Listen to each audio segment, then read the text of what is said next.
Hi, everyone. My name is Colleen Gray, and I am the Assistant Director of the Study Abroad Office at UIC. And I wanted to talk to you a little bit about scholarships, but I also have a special guest here. So, Daniel. Hello, everyone. Daniel Martinez. I'm an ambassador for UIC Study Abroad Office. I'm a senior studying finance and management, and I'm really happy to join you today, Colleen, for this event. So we are here to talk to you about scholarships outside of, the study abroad scholarship and outside of, the Gilmans, because not everybody can get a Gilman, but also there are other ways to fund your education abroad, and we want to make sure that we spend that time, you know, showing you and guiding you and encouraging you to think outside the circle, think outside. I don't know why I said circle. I didn't update the overview. Sorry. I'm just going to skip this slide. Um, just a real brief, if you don't know what a brochure page is, you can find them on our UIC Study Abroad website. These are all the programs that are approved. And if you're wondering if a program is approved by UIC, it'll be listed. So if you don't see one for a specific program, let me know and I can help guide you. Typically on the brochure page, you can find everything out on the brochure page. Oop, someone's coming in. Hi there. This is not like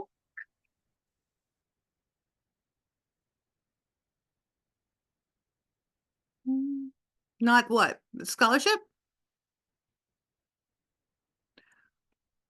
Okay. Well, these are the brochures. You can find there's like an overview of the program that goes into more. We have a location button that will talk to you about the specific location where the program is going, and if you need a visa. Academics will be where the courses are, but also if it's a faculty-led program, you'll have information about the faculty there. And then there's the finance button, which is, we're going to come back to this, but this is very important. The other two are just additional info or things that maybe you should consider when you're going abroad for the specific program. And student life is like, well, what will you do in the kind of housing that you have? But the finance button has typically a list of scholarships that we know that students can apply for. In addition, there is your cost sheet. So when you are looking to see how much a program costs, you can look at the cost sheet and it gives you that answer. So I did the cost sheet for this global operations program. It's a UIC faculty directed program. So the total cost of the program is $4,000, but there are things that are also needed to, that you need to include in a larger cost sheet. So for all of our programs, we don't include airfare. So airfare isn't built into the program cost. You have to make sure that we add that. And this is all important because these are like, you might think that the program cost is only 4,000, but really you need to add in your airfare, and then the program cost sheet will add everything up for you and tell you ultimately how much they can give you an estimate. And then we often use these with financial aid or with requesting additional aid if there is any aid available. So just wanted to get that out of the way. So if you are not familiar with the program sheets or the brochure pages, I will sit down and walk you through them. And then we have a really robust page, but it also can be very hard to navigate the scholarship page. So, and to get to it, you need to click on, like, there's going to be a couple buttons. You have to hit funding resources and then scholarships. We have them listed here, but they're in drop-down menus. All that to be said is that there is our study abroad scholarship, which the deadline is the 16th of this month, so in a couple of days. But there's also other UIC SNAP scholarships that you can apply for depending on your college. So making sure that you go through UIC SNAP and reviewing everything that is applicable for you. We have some listed here, but Daniel actually, introduced a new one to me that I didn't even know existed. And so as we find them out, we keep on adding them. But those are just all internal. there are other scholarships. So if you're going to a location that is, so this is a scholarship for students that are going to go on a program for either spring or fall.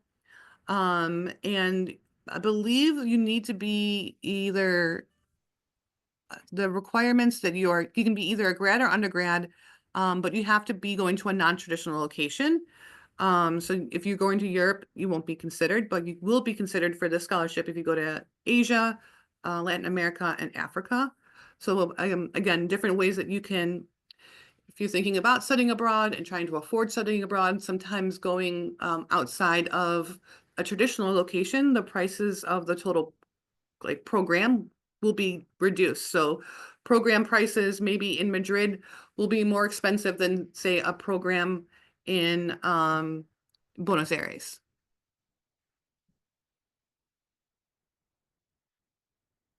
So does Brazil count? Yeah, Brazil counts. So you can, it's a non-traditional, so you can apply for that scholarship. Yep. And it's in UIC SNAP. Oh, sorry. The student sent me a direct message. Sorry. I thought it was to all.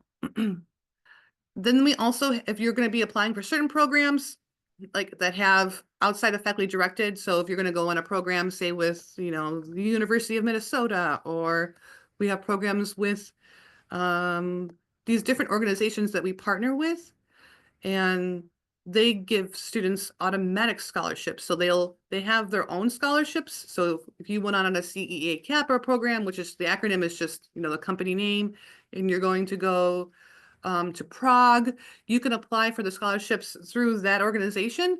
But in addition to that, we have our own special funding. So knowing what does that mean?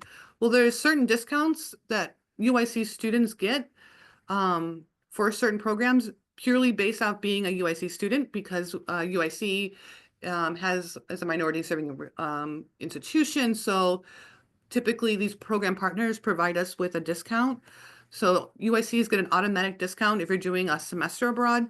You get $2,500 off that total price. If you're doing a summer program, it's $1,250, and then there's more. So most of our program partners have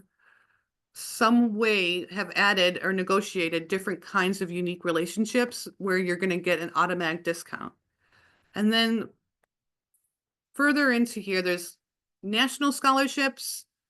And we're going to go into a couple examples with Daniel, but these are all listed. They all have different criteria. And then I think one thing that's really great is that we have within the additional scholarships is this diversity abroad scholarship. It's a searchable database that you can use to look up things that are important for your identity or the location or for what you're passionate about. So like what there's just a lot of different options that you could use. Was I not sharing the screen the whole time? You were. Okay. Yeah, we saw it. Okay. I'm like, wow, that would have been a total bust. Okay, so right, so that gets us to this thing. Like, this is what you have to do to try to get scholarships. And I'll let Daniel take it away, because this Yeah. is his masterpiece. Yeah, I can go over this. So this was like a spreadsheet that I created last year. So when I applied to two programs. So this was before I got into school in Japan. So everything like France related wasn't considered yet at the time. But I felt that like I knew I wasn't gonna win every award that I was gonna apply to, but I felt that if I casted a large enough net, right? Like my net at the bottom in yellow, it said it's like $48,000 dollars worth. Right. And then kind of like highlighted on the top, it says in green, 33,000 came back out of the 48, which is honestly pretty good, I would say, in terms of like applications. Right. And this was scholarships that I found through advisors. And I can, talk about like the team of people that have helped me, find these awards. Right. But it was a lot of applying. I also gave myself the time in advance to, sit down and write and develop these kinds of ideas, about a year roughly. But over time, when I started putting things together, it's just honestly really satisfying to see now, looking back. But this spreadsheet was very, very useful in terms of keeping track of, what was going on at the time, what I needed to apply for, what I still had to work on, what awards came through and came like successfully, and I was able to pocket that and spend it on tuition and stuff like that. This is the kind of work that it took for me, and honestly, I see it kind of as like a humbling thing to look at now. It's kind of like how far I've come. So, very, very grateful for this opportunity for sure. And then some scholarships that I learned from you was like there's the UIC Business Admin Study Abroad Scholarship. Yeah. And then was there any other scholarships on here that you think that would, if you have I think a slide, right? Right. Yeah. No, I do have a slide of like some of the bigger scholarships Bigger that I ones. won for sure. Yeah. Yeah, that I think is important to share to others. But some of these scholarships were just, like a part of like UIC SNAP. Some of them are like if you just apply to the program, well, like the TUJ admission one, like, oh, like we'll give you $1,000 just for applying to our school, like that kind of thing. So like very like niche specific thing. But it's all dependent on your program, right? I'm sure everyone has like their own version of that. The Illinois, like the ILL Caucus Foundation Scholarship one, like the $5,000 one, that one's open to everyone, like that kind of thing. It's right under Freeman Asia, which is also another big one. What I would say. So there's plenty of opportunities, and honestly, screenshot a picture, like save this, and I mean, you never know like how like one of these awards might apply for you. But yeah, that's all I really have for this one. If there's anything else you want me to touch on, but No, that's perfect. yeah.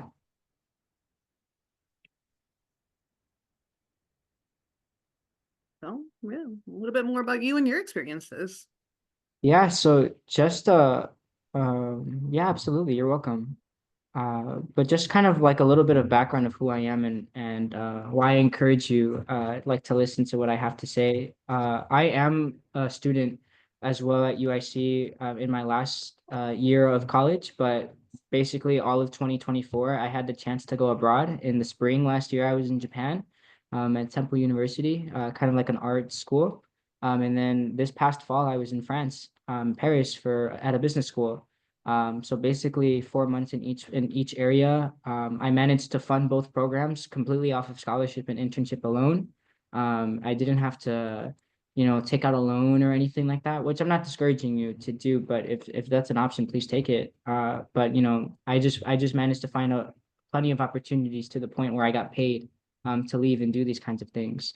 I didn't qualify for the Gilman Scholarship because from my financial background on paper, my parents made a lot of money, but given like my circumstances, I'm a triplet in college, so financially it was very difficult for my parents to put the three of us in school at the same time. So if I wanted to fund my education, not just abroad but also at UIC, I had to figure that one out on my own without like my parents' support.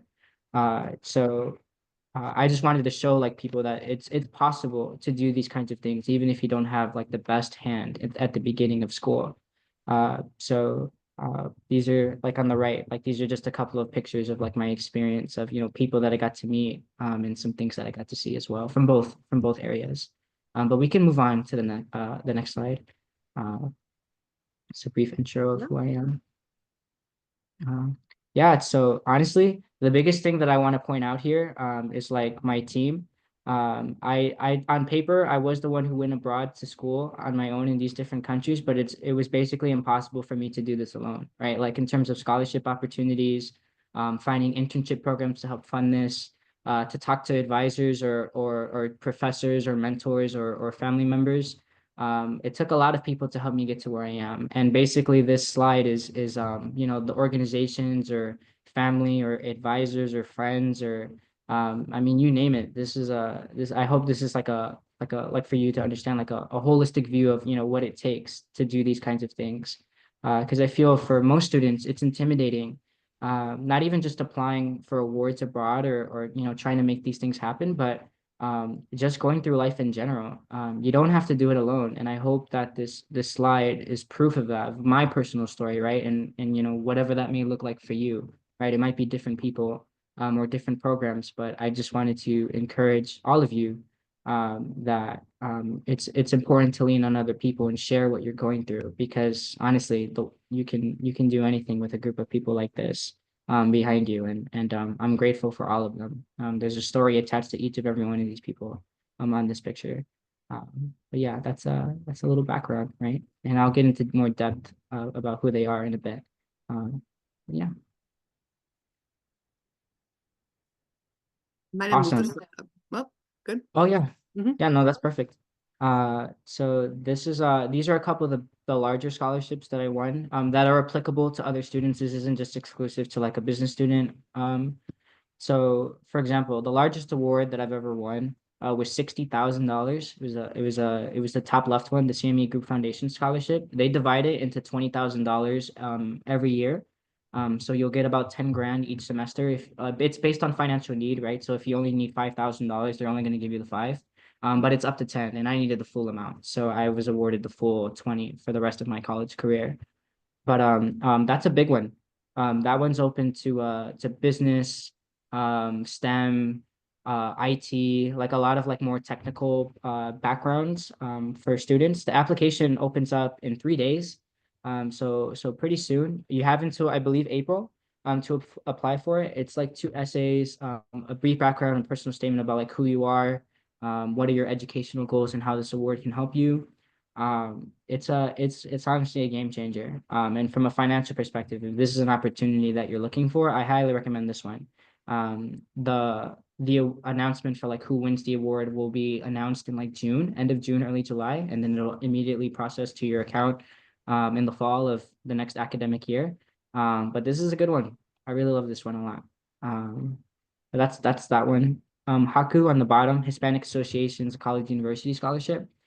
So this is a more general one. I won a national scholarship from here. This one was like $10,000. But I just captured like the scholarship hub itself because they offer like a range of them. I think like the largest or like the smallest award is like 2,500 or something like that, and then it ranges from like just like a higher amount. But basically, as long as you go to UIC, which is a like a Hispanic serving institution and stuff like that, you automatically just like qualify. So definitely like take a look at their catalog and see what you like and don't like. But you really can't go wrong with that one in terms of finding opportunities. That was a really good external help that I applied for. And then the last one, this is a Teleku Scholarship Foundation. It's not like it doesn't stand for anything. It's just the name of the organization. They're actually based out in California, but they have awards for students who are outside in Illinois, and universities, one of the like UIC is one of the qualifying partnerships for that program. So they give you 2,500 a year, and then they'll divide it in half. You do have to participate in a couple of commitments though if you win the scholarship, right? Like you have to do like a certain amount of community service hours, you have to attend like 5 mandatory webinars.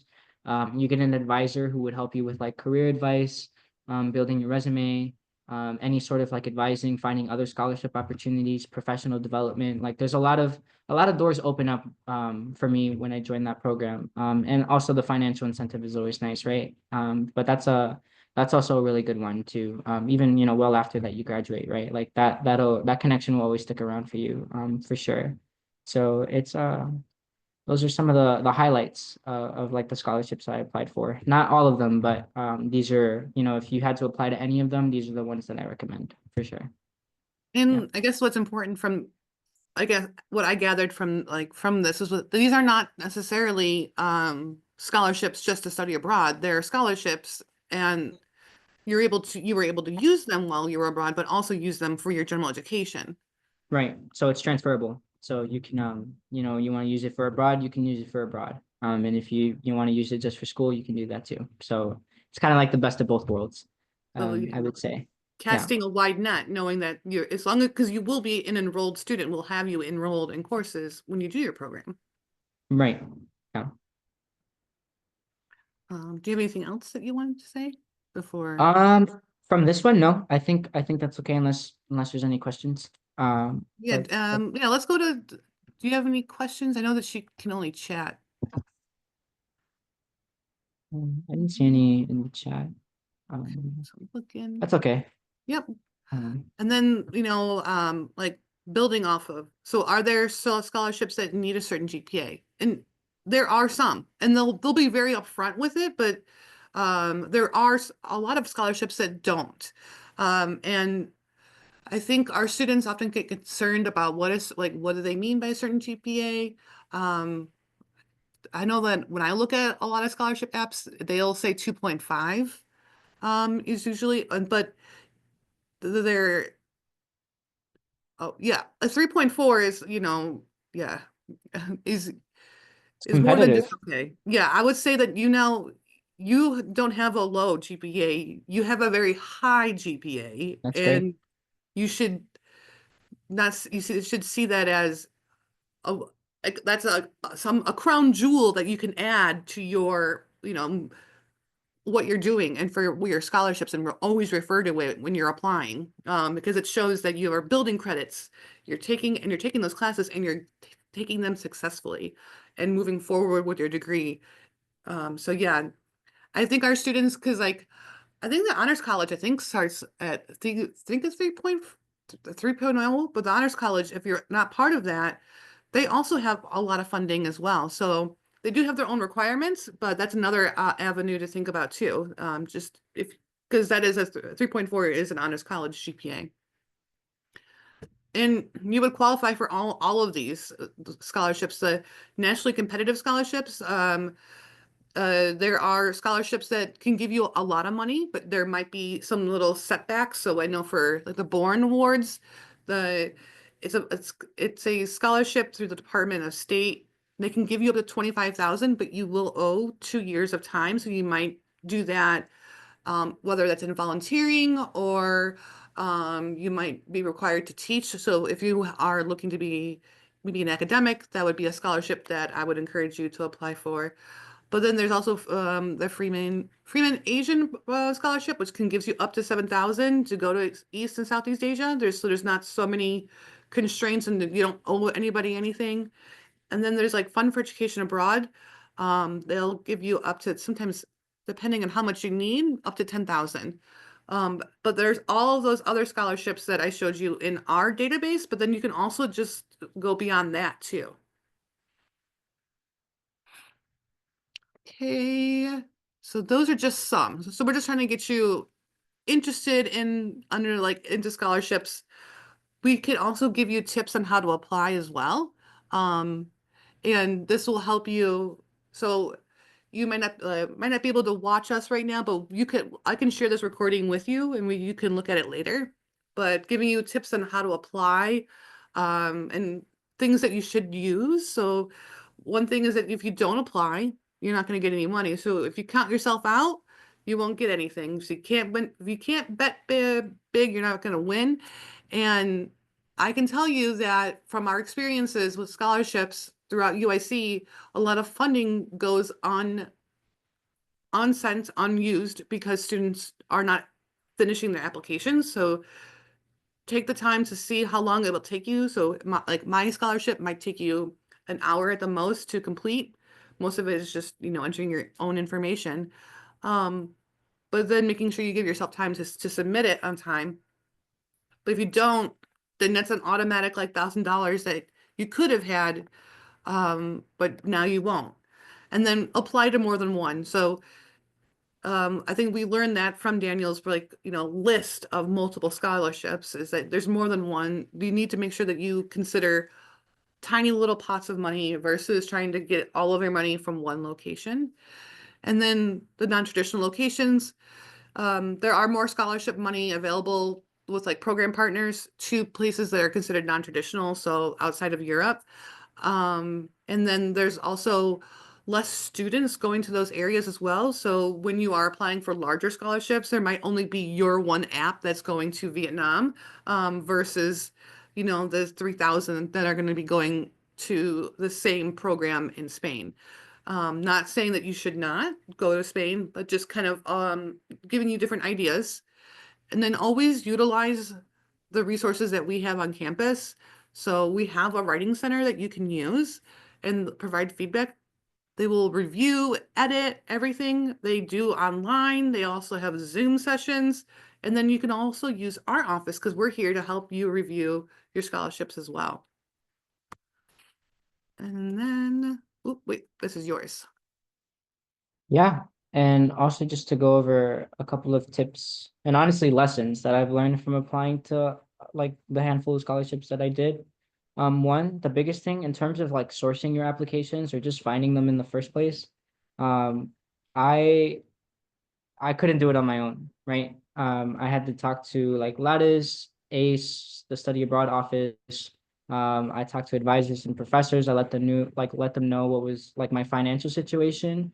And then, you know, on a random weekend or something like that, I would get an email from them saying like, hey, I was thinking of you. I found the scholarship application that I think you'd be good for. Please apply to it. And, you know, it was an accumulation of like moments like that that helped me, you know, end up like finding that wide net of scholarship applications to apply for. And I mean, kind of like the point that I mentioned in the beginning, like if I had to, you know, find these on my own, I don't think I would have been able to afford to go to college. Like there's truth to that, honestly, right? Because it was very difficult to do this by myself. And as soon as I learned that, you know, I could do this with a team, life became a lot easier for sure. The second point, peer review always. Um, I think, you know, whether it's an advisor who helps like, you know, sits on the board of like scholarship applications, or maybe it's someone that you know who's like does a really good job at professional writing. Always have like another set of eyes on your work before you turn it in, because you know, they can point out maybe like mistakes that you made when you were writing, or maybe you could word this sentence better, or you know, maybe it didn't capture the story that you would have liked, and this is how you can frame it a different way. Basically just trying to give yourself as much of an edge as possible, right? And I think, you know, doing that with someone who's trusted in writing is an advantage that you can do for sure. And that's what I did. I never submit anything without that anymore. For sure. Moving on to the next point, preparing in advance. So this is a point that I mentioned before. Um, you know, I gave myself about a year and a half to apply to scholarships before I actually left. So that was around like the end of my freshman year, beginning of my sophomore year, and then I left at the end of my junior year. That was 100% like worth it. I didn't want to like scramble. There was a point that I actually did do that though. Like this is like a little story, but I tried to apply my freshman year to like the spring break program about a week before the deadline, and I called the faculty advisor who was running the program, and she basically said like, hey, like if you don't have the funding, it's like really difficult for you to do this kind of thing. And I didn't understand like the preparation that it took to do this kind of thing, and basically I didn't end up going. But it's important to prepare in advance for those kinds of things, because you know, stories like that can come up. But yeah, and then the last thing, having faith in yourself, especially when things get hard. Because to be honest, it was a very difficult first 2 years, I would say. Not even just applying for awards abroad, but you know, just trying to make it through school in general. I felt like I was living paycheck to paycheck at like trying to find the funding I needed for UIC, because I had to worry about. I always had to worry about the next semester from a financial perspective, because I didn't have any money like available to pay for those kinds of things. But I think looking back now that I'm a senior versus, you know, where I was freshman year, I'm really happy that, you know, I reached out to people and asked for help when I did, because that's how I was able to get through school and travel and see all of these beautiful places. It's because I had them to support me.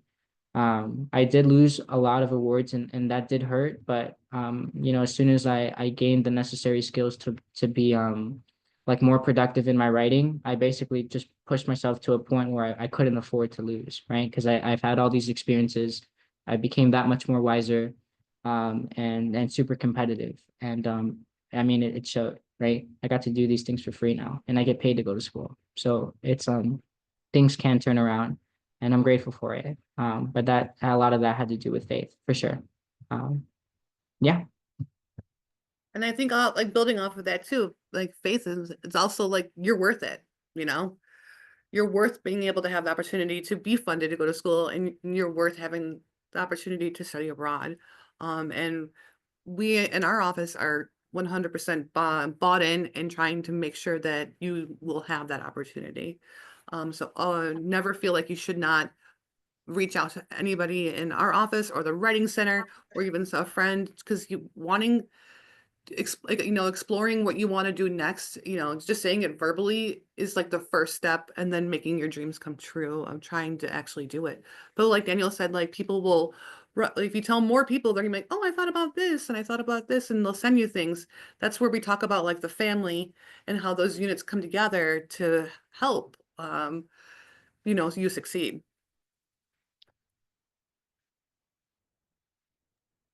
Yeah, so this is just a point going back to like just to some of the scholarships that I mentioned already, about like in the requirements page.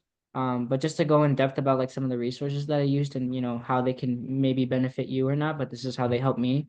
Honestly, I'm a business student, so I did reference the Career Center at Douglas. That helped. It helped me with like professional writing. One of the most common like scholarship questions you'll ever get asked is, tell me about yourself, or who are you and why do you want to apply for this program, that kind of thing.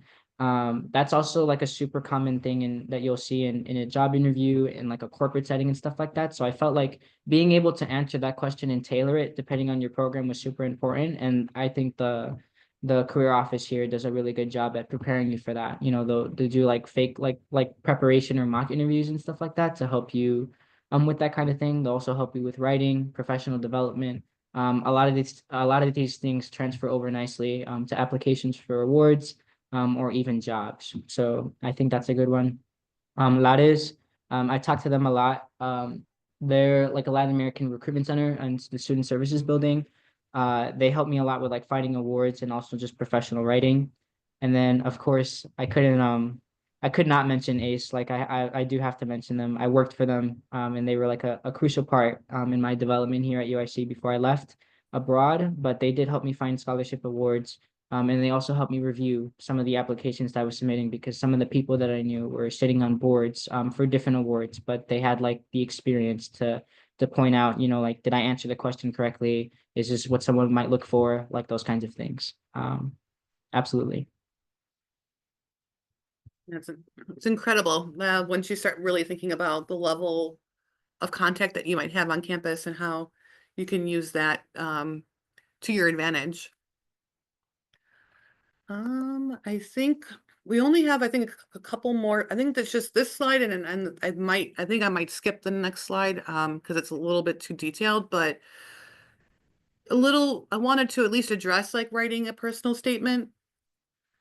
Um, so so this there are different, so we got asked, what is the deadline to submit scholarships to your program? So the deadline for the study abroad scholarship, the one that I oversee, that you can find in UIC SNAP, is February 16th, so it's coming up. All you need to do when you apply for that is to um, briefly explain where you want to go if you have a program in mind. And this is only if you want to study abroad for this summer or this fall. If you're planning on study abroad for spring, you would wait until the fall semester to apply for that. Then as far as like other deadlines for scholarships, they're going to be kind of staggered, but each one you'll need to check to make sure. So yeah, if you're doing a summer program, you'll want to do mine, so you'll do that with the SAO fund, but also at that point, if you're in UIC SNAP, apply to whatever you can while you're in there. And then there's like, we have the Gilman Scholarship, which is you have to have a Pell Grant. That one's March 6th. I don't know the other ones off the top of my head, but they should have all of their information on their websites. So, but for most of them, they're going to ask you to at least explain why it is that you want to study abroad, where you want to go. And a lot of that is basically your statement of purpose. And you don't want to say you just want to study in Spain. You want to give them an example of like why and why it is important for you to be there. So giving them real world examples of, I don't want to go there because I think it's a really fun place to go, but I want to go there for, language acquisition and having the opportunity to possibly, have an internship and yeah, so elaborate why you want to go exactly. And then think about different kinds of things too. So like your stories. So you want to be thinking about the things that you've done because they might ask you like your experiences, remember some sort of something about your narrative or something that brings authenticity. They might ask you what you've done in the past, and you can say like, oh, I was a math tutor. But you can also say that I was a math tutor for 2 years. you know, my junior and senior year of high school. So giving more of a backstory to examples as opposed to just saying like, I'm a business student, like give me more about what kind of business and what year and where you see yourself. And then most important, always be yourself. Feel free when you're writing personal statements or statements of purpose to include I. Um, this is about you, so it should be discussing things that are important to you and what makes you you. And it will feel a little odd because we're not typically taught like writing like that a lot when we are in college. But that's why the writing center is really helpful because they'll look at it and add the you back into it. And as ChatGPT gets, more popular and students are using them to answer, statement of purpose, this is a really easy way to get your application noticed as being human, is if you're actually giving real life human examples and making yourself look like a human. Because if you say I and I enjoy this, or my goals are this, and looking at the way that wording is, you will not, even if a ChatGPT tries, they don't have those feelings. So using those things that are about yourself and personal to you and your personal story and things that you're passionate about. So explaining why that program is really important for you to go. So that is just a couple tips for writing a statement of purpose, but we can meet one-on-one to talk about the specific qualifications or requirements that you would need for some of your scholarships that you want to apply for. And also you can work with, the scholarship office too. And then I have one extra slide, but this is basically just about a 5-paragraph essay. I don't think I don't need to go over it, but if you want me to, I can send you this whole presentation so you can review it later on. But I'm trying to give students sometimes when they're writing, they forget that there should be a structure, and just using the 5-paragraph essay basic format that we remembered as taught as children, go back to it, because at least then we're able to hit those points, and then you're going and explaining who you are, and why a program is useful and why you should be going on and why you need funding. So that's all we have. Do you have any additional questions? Yeah, so you can find me on you can email SAO@UIC, or if you go to our study abroad page, there is like a studyabroad.ui, I think it is studyabroad.uic.edu. There should be like a button that says advisors, and you'll see a picture of me and you can make an appointment with me. Anything else that you would like to share, Daniel? At the moment, no, I mean, opportunities are laid out there. I can definitely help if you need help like applying and stuff like that. But I don't know. I think I mean, I'm pretty happy. I'm pretty happy with with the presentation. So Yeah, thank you. me Yeah, too. thank you. Well, thank you for joining us. And I'll send you this presentation, and then I'm also gonna send it to the other students that registered, and I'm here to help you. And stay motivated, and we're here to support you, and we believe in you. Okay, well, I hope you have a wonderful day. Bye.